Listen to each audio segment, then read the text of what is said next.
Welcome to Genome Academy. इस video में आज डिस्कस करेंगे सेल साइकिल। सेल साइकिल का जो बहुत बेसिक कॉन्सेप्ट है उसके बारे में बात करेंगे। देखिए, अगर मैं सेल साइकिल की बात करूं तो सेल साइकिल में जो फेजेज होते हैं, एक फेज होता है G0 या G0 फेज। ये रेस्टिंग फेज है, अभी सेल साइकिल स्टार्ट नहीं हुई है। अगर ग्रोथ फैक्टर है तो ग्रोथ फैक्टर जो है आरटी के रिसेप्टर के थ्रू सिग्नलिंग करेगा, जिससे सीडीके या साइक्लिन का फॉर्मेशन होगा और सेल एंट्री करेगा G1 फेज में। G1 फेज से सेल S फेज में एंट्री करेगा, then G2 and finally mitotic phase. And mitotic phase further आप डिवाइड कर सकते हो prophase, metaphase, anaphase and telophase. जो सेल साइकिल के इम्पोर्टेंट इवेंट्स होते हैं वो एक तो एस फेज में होते हैं और मेटा फेज और एनाफेज में। तो हम लोग ये देखते हैं कि सेल जो G1 में है, एस में है, G2 में है या M में है, इनका जो न्यूक्लियस है उसमें क्या चेंजेज होते हैं, जो क्रोमोजोम्स हैं उसमें क्या चेंजेज होते हैं, कैसा होता है, उसी के बारे में डिस्कस कर रहा हूँ। तो मैं यहाँ पे सेल का न्यूक्लियस बना रहा हूँ।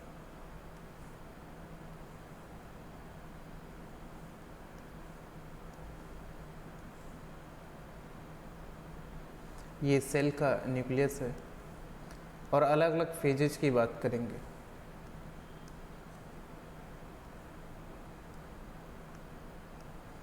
एक में G1 फेज की बात करूंगा,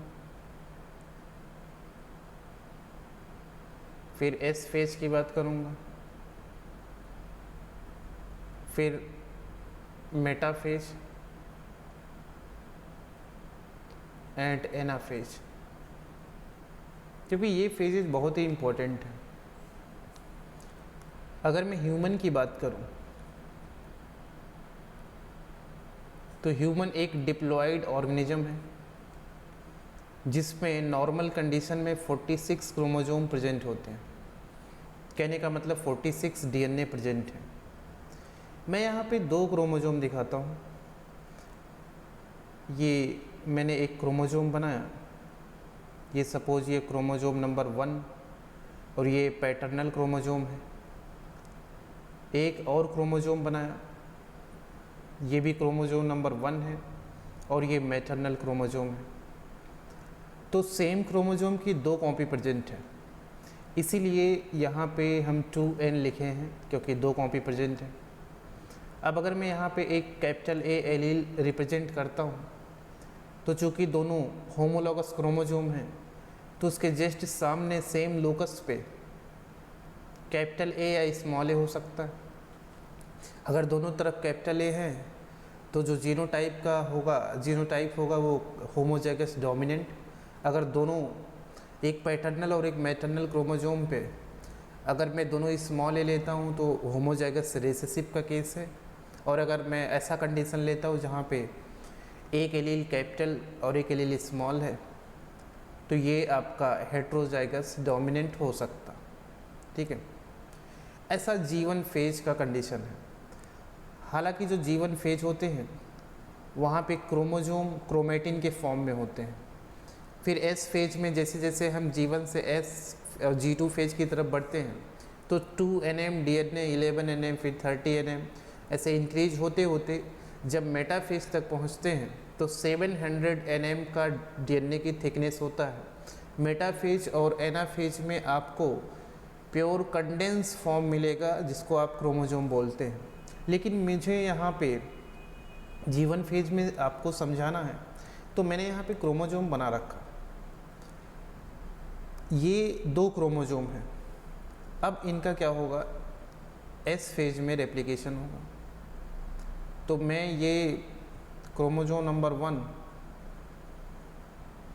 की 2 कॉपी हैं, मैं इस पर अगर यहाँ पे एलील शो करता हूँ ये, और एस फेज में यहीं पे रेप्लिकेट करना है, तो एक्स लाइक अपीयरेंस नज़र आएगा। ये अभी भी 2 ही क्रोमोजोम है, G1 फेज में भी 2 क्रोमोजोम है, एस फेज में भी 2 क्रोमोजोम है। अब यहाँ पे जब एलील रखेंगे तो रेप्लिकेटेड कॉपी में ऑलवेज ये कैपिटल ए होगा और इधर स्मॉल ए। कहने का मतलब है कि G1 फेज में अगर आप कैपिटल ए या स्मॉल ए किसी क्रोमोजोम पे ले रहे हैं तो रेप्लिकेटेड कॉपी जो होती है उस पर एग्जैक्ट एलील होगा। अब यहाँ पे अगर मैं नंबरिंग करूँ, सपोज ये 1 है, ये दूसरा क्रोमेटिड है, ये तीसरा क्रोमेटिड है, ये 4th क्रोमेटिड है, तो यहाँ पे 1 और 2 आपस में सिस्टर क्रोमेटिड है, 1 और 2 आपस में सिस्टर क्रोमेटिड है, ठीक है। 3 और 4 जो क्रोमेटिड हैं ये भी आपस में सिस्टर क्रोमेटिड है, क्रोमेटिड।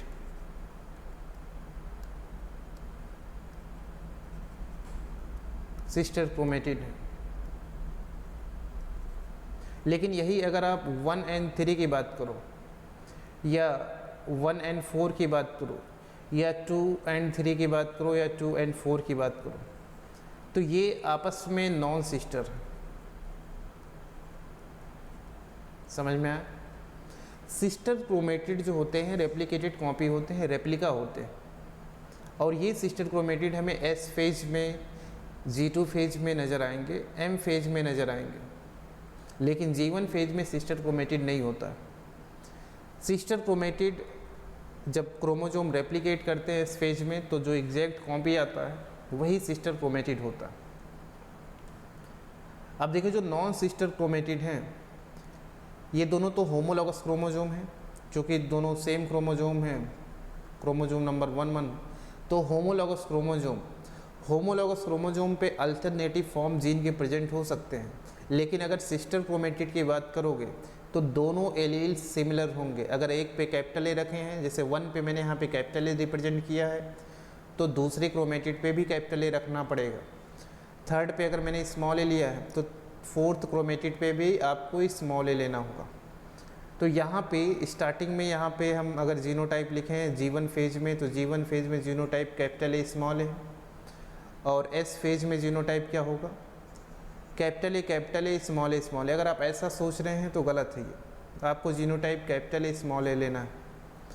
अल्टरनेटिव फॉर्म पे किस टाइप के एलील प्रेजेंट है उसको रिप्रेजेंट करना है यहाँ पे।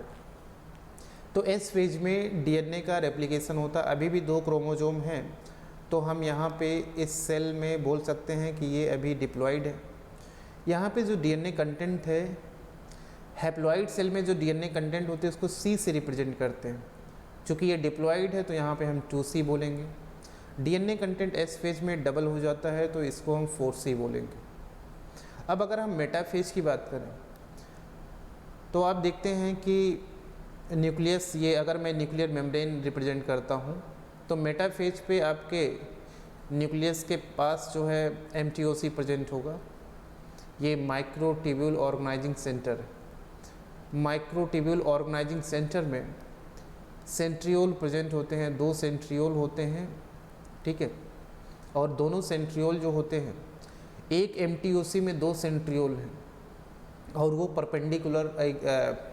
परपेंडिकुलर इस तरीके से प्रेजेंट है। अब ये MTOC जो होता है, अगर इसमें सेंट्रियोल प्रेजेंट होता है तो इसको हम नाम देते हैं सेंट्रोसोम। जबकि अगर हम प्लांट की बात करें तो प्लांट में सेंट्रोसोम नहीं होता है, ओनली MTOC है जिसमें सेंट्रियोल एब्सेंट होता है। सेंट्रोसोम का एनिमल के केस में मेन एम होता है, मेन फंक्शन होता है पोलैरिटी डिसाइड करना। पोलैरिटी डिसाइड करने का मतलब कि जैसे सेल है तो सेल में जब क्रोमोजोम डिवाइड करेंगे, जब ये सेग्रीगेट करेंगे सिस्टर क्रोमेटिड, तो किस पोल पे पहुँचेंगे, वो किसी न किसी पोल पे पहुँचेंगे। तो जिस पोल पे पहुँचे हैं एक अपोजिट पोल पे रीच करेगा, तो ये होता है पोलैरिटी। एक ये पोल हो गया सेल का और एक ये पोल हो गया। लेकिन यही केस अगर आप प्लांट की बात करते हो तो वहाँ पे प्री प्रोफेज बैंड का फॉर्मेशन होता है जो पोलैरिटी डिसाइड करता है। तो ये MTOC है। अब यहाँ पे हमारा जो क्रोमोजोम है, ये क्रोमोजोम नंबर 1 मैंने बनाया, ये उसकी दूसरी कॉपी है। तो अगर मैं ऐसे ह्यूमन की बात करूँ तो 46 क्रोमोजोम जो होते हैं वो मेटाफेजिक प्लेट पे, मतलब कह सकते हो कि इक्वेटर पे अरेंज हो जाते हैं। मेटाफेज में बिल्कुल इक्वेटर पे, लेट मेटाफेज तक ये इक्वेटर पे सभी नज़र आते हैं। अब MTOC चूँकि न्यूक्लियस के बाहर है तो आपको ये जो इन्वेलप है, मेम्ब्रेन है, इसको डिसअपीयर करना होगा। तो आप देखते हो जब G2 फेज से M फेज की तरफ मूव करते हैं सेल साइकिल में तो न्यूक्लियर एनवेलप डिसअपीयर होता है। अभी न्यूक्लियर एनवेलप जब डिसअपीयर हो जाएगा तो स्पिंडल फाइबर इधर से पॉलीमराइज होगा और जाके बाइंड कर जाएगा काइनेटोकोर प्लेट से। जहाँ MTOC है यहीं से स्पिंडल फाइबर बनेगा और जाके अटैच हो जाएंगे काइनेटोकोर प्लेट से। दोनों तरफ काइनेटोकोर प्लेट से अटैच होते हैं। माइक्रोट्यूब्यूल ये होते हैं, स्पिंडल फाइबर जो होते हैं ये स्पिंडल फाइबर, ये बेसिकली माइक्रोट्यूब्यूल हैं। और माइक्रोट्यूब्यूल 3 टाइप के होते हैं। सिंगलेट माइक्रोट्यूब्यूल 3 टाइप्स के, सिंगलेट और एक डबलेट और एक ट्रिपलेट। यहाँ पे जो माइक्रोट्यूब्यूल्स होते हैं वो सिंगलेट टाइप के होते हैं। और सिंगलेट टाइप ऑफ माइक्रोट्यूब्यूल में 13 प्रोटोफिलामेंट अरेंज होते हैं, पैरेलल अरेंजमेंट उनका होता है। तो स्पिंडल फाइबर इस तरीके से बने हैं। अगर आप हायर ऑर्गेनिज्म की बात करते हैं तो ज़रूरी नहीं कि एक ही स्पिंडल फाइबर जाके काइनेटोकोर प्लेट से अटैच हो, मल्टीपल स्पिंडल फाइबर अटैच होते हैं। लेकिन मैं यहाँ पे आपको एक ही दिखा रहा हूँ, ये जाके काइनेटोकोर प्लेट से अटैच होते हैं। और जिधर माइक्रोट्यूब्यूल का पॉलीमराइजेशन रेट काफ़ी फास्ट होता है उसे हम प्लस एंड बोलते हैं, या फिर जिधर डीपॉलीमराइजेशन रेट फास्ट होता है उसे हम प्लस एंड बोलते हैं। तो ये वाला जो MTOC के नियर है ये माइनस एंड होगा। कुछ माइक्रोट्यूब्यूल पॉलीमराइज होके ये 20 तक इस तरीके से पहुँचते हैं, इनको पोलर माइक्रोट्यूब्यूल बोलते हैं। और जो स्पिंडल फाइबर से अटैच होते हैं, ये काइनेटोकोर प्लेट से अटैच होते हैं, उसको काइनेटोकोर स्पिंडल फाइबर बोलते हैं। और ये पोलर स्पिंडल फाइबर, इसको माइक्रोट्यूब्यूल जो है पोलर स्पिंडल फाइबर बोलते हैं। कुछ स्पिंडल फाइबर इस साइड में भी फॉर्म होते हैं जिसको एस्ट्रल स्पिंडल फाइबर बोलते हैं। ठीक है, तो इस तरीके से माइक्रोट्यूब्यूल जाके क्रोमोजोम के दोनों, एक क्रोमोजोम के दोनों साइड में जो प्लेट हैं मेटाफिजिक, ये काइनेटोकोर प्लेट है, उससे बाइंड करेंगे। उसके बाद क्या होगा कि एनाफेज जब होगा तो एक खास फैक्टर होता है APC, anaphase promoting complex. APC क्या करेगा, एक तो साइक्लिन B को डिग्रेड करेगा, यूबिक्विटाइलेशन करता है, और एक वो सेक्यूरिन को डिग्रेड करता है, और सेक्यूरिन से अटैच रहते हैं सेपरेज। और ये सेपरेज जो है इनको सेक्यूरिन इनएक्टिव किए रहते हैं, और जैसे ही APC सेक्यूरिन को डिग्रेड करेंगे सेपरेज एक्टिव हो जाएगा, और सेपरेज जो है ये जो दोनों सिस्टर क्रोमेटिड है इनको अलग करेगा। मैं यहाँ पे जीन दिखा रहा हूँ, इधर कैपिटल A इधर कैपिटल A है, इधर स्मॉल a स्मॉल a। अब ये दोनों सिस्टर क्रोमेटिड जो हैं वो अलग हो जाएंगे, और सिस्टर क्रोमेटिड कहाँ पहुँचेंगे, अपोजिट पोल पे पहुँचेंगे।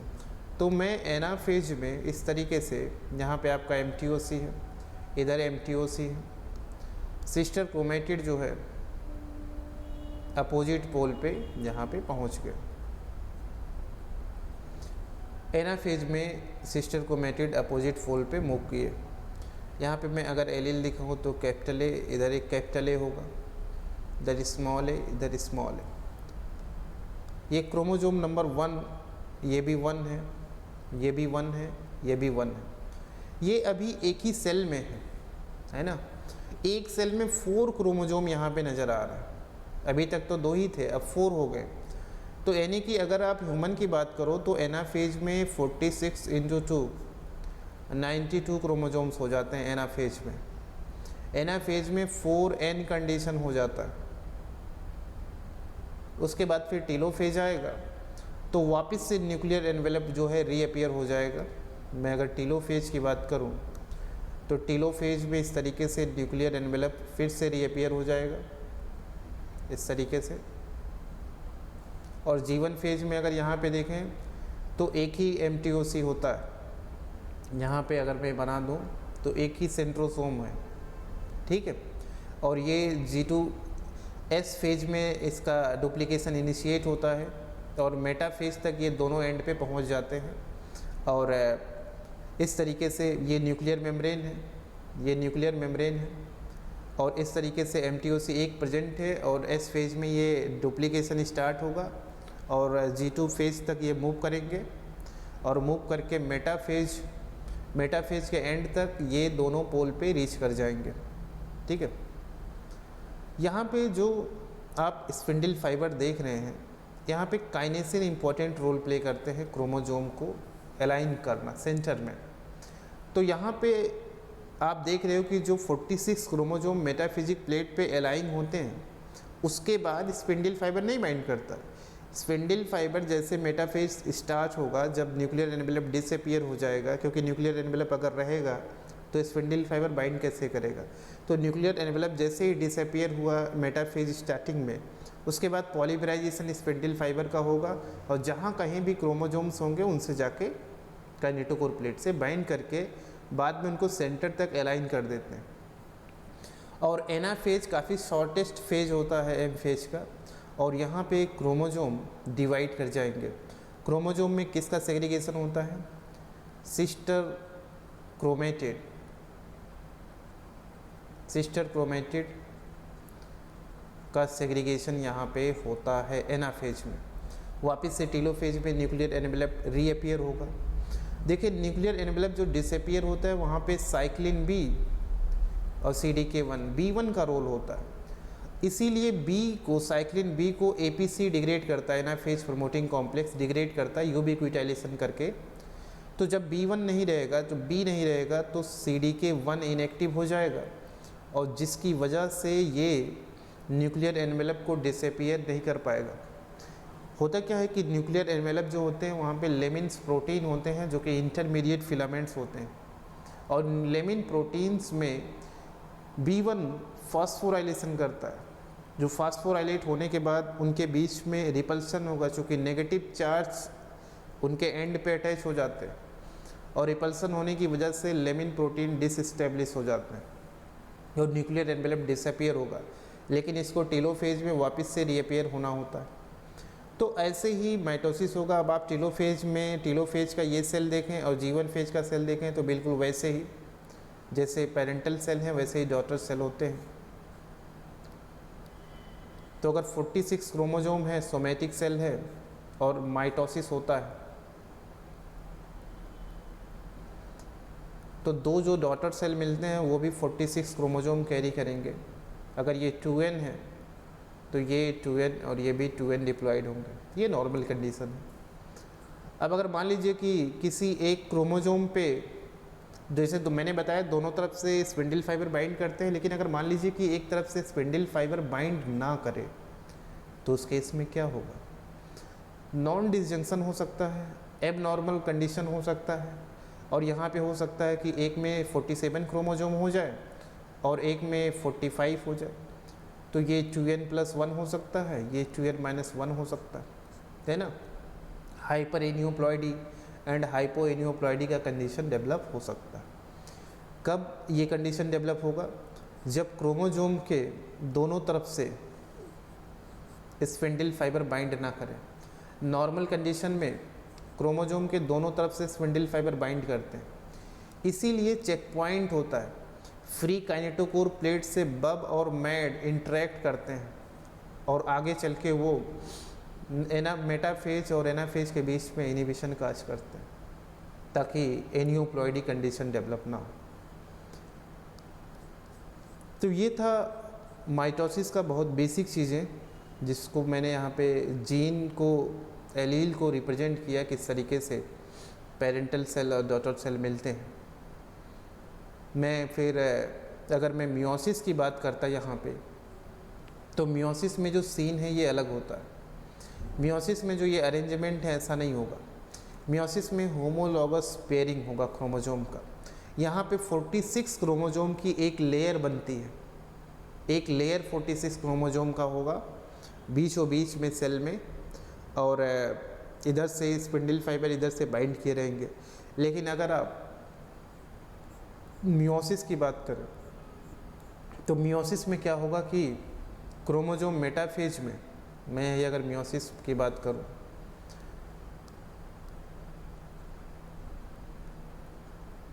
मियोसिस 1 एंड मेटाफेज 1, तो यहाँ पे क्रोमोजोम इस तरीके से अरेंज होंगे।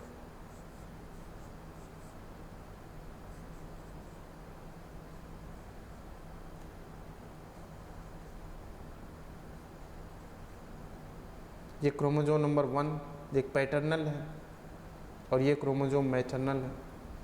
और मैं यहाँ पे जीन भी दिखा देता हूँ, कैपिटल ए, तो इस पर भी कैपिटल ए होगा चूँकि दोनों सिस्टर क्रोमेटिन है। सेम लोकस पे स्मॉल ए मैंने रिप्रेजेंट किया। अब मैं ये जो बाहर दिखाया हूँ ये प्लाज्मा मेम्ब्रेन है ना, चूँकि यहाँ न्यूक्लियस डिसअपियर हो गया तो एक सेंट्रोसोम इधर होगा, सेंट्रोसोम इधर होगा, और यहीं से स्पिंडल फाइबर पॉलीमराइज होगा, प्लस एंड से आके बाइंड करेगा। अब यहाँ पे जो स्पिंडल फाइबर आते हैं ये एक ही डायरेक्शन से आएंगे लेकिन दोनों तरफ से बाइंड कर जाएंगे। दोनों तरफ से मतलब कि दोनों काइनेटोकोर से बाइंड करेंगे, लेकिन स्पिंडल फाइबर का ओरिएंटेशन एक ही डायरेक्शन में होगा। ऐसे स्पिंडल फाइबर को सिंटेलिक बोलते हैं, सिंटेलिक स्पिंडल फाइबर। और वही जो अभी माइटोसिस में मैंने बताया है वो एम्फीटेलिक था। एम्फीटेलिक मतलब कि क्रोमोजोम के दोनों तरफ से बाइंड किए हैं। और अगर क्रोमोजोम के एक ही तरफ से बाइंड करता है स्पिंडल फाइबर, एबनॉर्मल कंडीशन जो है एक तरफ फ्री है, तो ये यूनिटेलिक है या मोनोटेलिक, ठीक है। तो सिंटेलिक कंडीशन होता है और यहाँ पे होमोलॉगस क्रोमोजोम की पेयरिंग होती है और इस तरीके से क्रोमोजोम अरेंज होते हैं। और साइडेप्टोनीमल कॉम्प्लेक्स भी यहाँ पे होता है। यहाँ पे जो सेग्रीगेशन होते हैं, होल क्रोमोजोम अपोजिट पोल पे मूव करते हैं, तो यहाँ पे सेग्रीगेशन ऑफ होमोलॉगस क्रोमोजोम। जबकि यही अगर हम माइटोसिस की बात करते हैं मेटाफेज, तो मेटाफेज के बाद जब एनाफेज आएगा तो वहाँ पे सिस्टर क्रोमेटिड सेग्रीगेट करते हैं, और यहाँ पे जब एनाफेज आएगा तो होमोलॉगस क्रोमोजोम सेग्रीगेट करेंगे। बाद में इनमें मियोसिस 2 होगा जो कि बिल्कुल माइटोसिस जैसा होता है, फिर ये सिस्टर क्रोमेटिड सेग्रीगेट कर जाते हैं, जिसकी वजह से अगर मान लीजिए कि जर्मिनल सेल है, जर्म लाइन सेल है, प्रीमोर्डियल जर्म सेल है, तो इसमें मियोसिस 1 होगा और तुरंत ही मियोसिस 1 में ही 23 क्रोमोजोम आ जाएंगे। रिडक्शनल डिवीजन है। बाद में जब मियोसिस 2 होगा तो बिल्कुल जैसा पेरेंटल सेल वैसा ही डॉटर सेल यहाँ पे आएंगे, 23 ये ऐसा कंडीशन आपको मिलेगा मियोसिस 2 में। अब यहाँ पे आप देखें, अगर oogenesis होता तो ये 3 पोलर बॉडी मिलते हैं और एक एग होता। मैमल्स के केस में ये सेकेंडरी oocyte फॉर्म में रिलीज होते हैं। जब LH का बिल्कुल पीक पे होता है, ल्यूटिनाइजिंग हार्मोन LH सर्ज होता है, तब जो है सेकेंडरी oocyte ग्राफियन फॉलिकल से रिलीज होते हैं। लेकिन अगर ये स्पर्मेटोजेनेसिस होता तो ये 4 सेल हमें जो मिलते स्पर्मेटिड मिलते हैं, स्पर्मेटिड मिलते। फिर इसमें स्पर्मियोजेनेसिस होता तो हमें 4 स्पर्म मिलते हैं, जिसमें से अच्छा मुझे बताओ जो मेल होंगे उनमें जो स्पर्म होगा उसमें सेक्स क्रोमोजोम में X होगा या Y होगा? क्या होगा? तो जो एग होते हैं फीमेल उसमें 23 पेयर्स, नहीं पेयर की बात नहीं करेंगे, 23 क्रोमोजोम्स हैं। इसमें 22 ऑटोजोम है प्लस एक एक्स क्रोमोजोम होगा अगर आप एग की बात करते हो। लेकिन अगर आप स्पर्म की बात करते हैं तो 22 ऑटोजोम होंगे प्लस एक्स क्रोमोजोम भी हो सकता है, 50% चांस है, या फिर 22 ऑटोजोम प्लस वाई क्रोमोजोम। अगर ये दोनों स्पर्म और एग फ्यूज करते हैं तो फीमेल एम्ब्रियो का डेवलपमेंट होगा, अगर ये और ये फ्यूज करते हैं तो नॉर्मल मेल एम्ब्रियो का डेवलपमेंट होगा। ठीक है, ये बहुत ही कुछ बेसिक चीज़ें हैं जो कि आपको पता होना चाहिए, कॉन्सेप्ट क्लियर होना चाहिए, तब जाके आप इसको जब डिटेल्स में पढ़ेंगे, कैसे रेगुलेशन होता है, CDK साइक्लिन किस फेज में क्या काम करते हैं, अगर वो ना हो तो क्या हो, अगर वो ओवर एक्सप्रेस कर जाए तो फिर क्या हो, चेक पॉइंट्स क्या होते हैं, कौन कौन से इम्पोर्टेंट ट्यूमर सप्रेसर जीन्स होते हैं जो रेगुलेट करते हैं डिफरेंट टाइप्स के, जैसे DNA डैमेज हो, अनरेप्लिकेटेड DNA को चेक करना हो, स्पिंडल असेंबली को चेक करना हो, क्रोमोसोम सेग्रीगेशन पॉइंट को चेक करना हो, तो डिफरेंट टाइप्स के चेक पॉइंट्स होते हैं। उसकी बात हम किसी नेक्स्ट वीडियो में करेंगे। आज के लिए बस इतना ही। वीडियो अच्छी लगी हो तो तुरंत लाइक करें और चैनल को सब्सक्राइब कर लें, ताकि जो है आगे हम और भी वीडियो लाते रहें और आपको इन्फॉर्मेशन पता चलता रहे। Thank you.